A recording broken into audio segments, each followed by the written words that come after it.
কোনো সন্তানৰ ভাষাৰে বুজাব নোৱাৰা এবুকু দুখ লৈ উভতিল উৎপল বৰদলৈ আৰু পত্নী।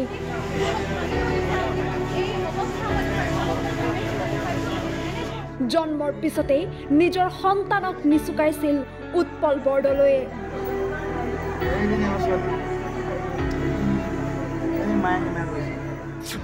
9 মাহ 10 দিন গৰ্ভত লালন পালন কৰিছিল মাতৃয়ে।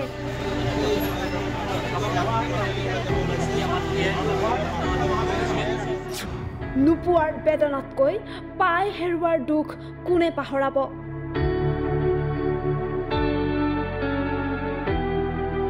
ঘটনাৰ দিন আছিল 18 আগষ্ট। সন্তান সম্ভৱা পত্নীক GMCHত ভৰ্তি কৰাইছিল উৎপল বৰদলৈয়ে। পিতৃ মাতৃৰ মুখত হাঁহি বিৰিঙাই ভূমিষ্ঠ হৈছিল নৱজাতকৰ।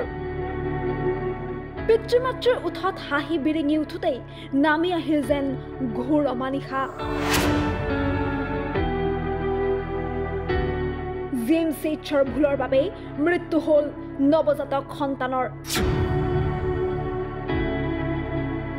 GMCHৰ নেগলেক্ট, সম্পূৰ্ণ নেগলেক্টৰ কাৰণে মৃত্যু হৈছে।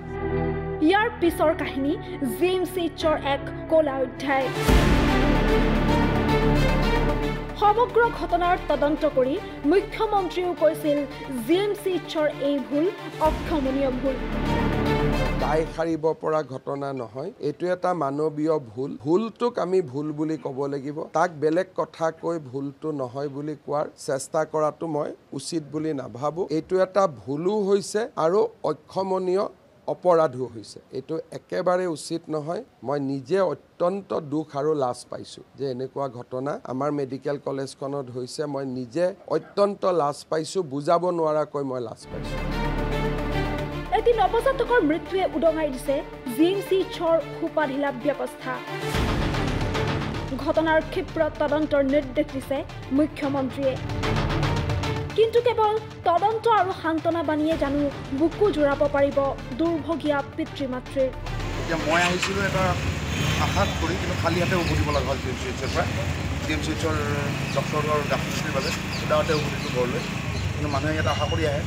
মই এটা কথাই বিচাৰিম, GMCH প্ৰশাসনত যিটো মোৰ ক্ষেত্ৰত হ'ল, পিছলৈ যাতে আৰু তেওঁলোকে হেৰি কৰক, কাৰো ক্ষেত্ৰত যাতে নেক্সট নহয়, সেইটো তেওঁলোকে গুৰুত্ব দিয়ক। আৰু নেক্সট মুখ্যমন্ত্ৰী আশ্বাস দিছে আৰু প্ৰতিবেদন মই বিচাৰিম যে পলম কৰি লাভ যাতে দুই শাস্তি পোৱাৰ বাবে যিখিনি ব্যৱস্থা ল'ব লাগে আইনী ব্যৱস্থা তেওঁলোকে লওক, আৰু মোৰ সন্তানটিৰ এই ক্ষেত্ৰত হত্যা কৰাৰ ক্ষেত্ৰত অলপ ন্যায় পাওঁ যাতে। সম্পূৰ্ণ 8 দিন হাস্পতালত থাকি আজি GMCH ত্যাগ কৰিলে প্ৰসূতি মাতৃগৰাকীয়ে।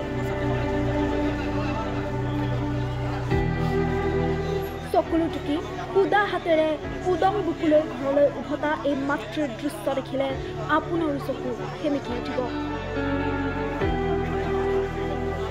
গুৱাহাটীৰ পৰা জেৰিফা বাহিৰৰ ৰিপৰ্ট, টাইম 8।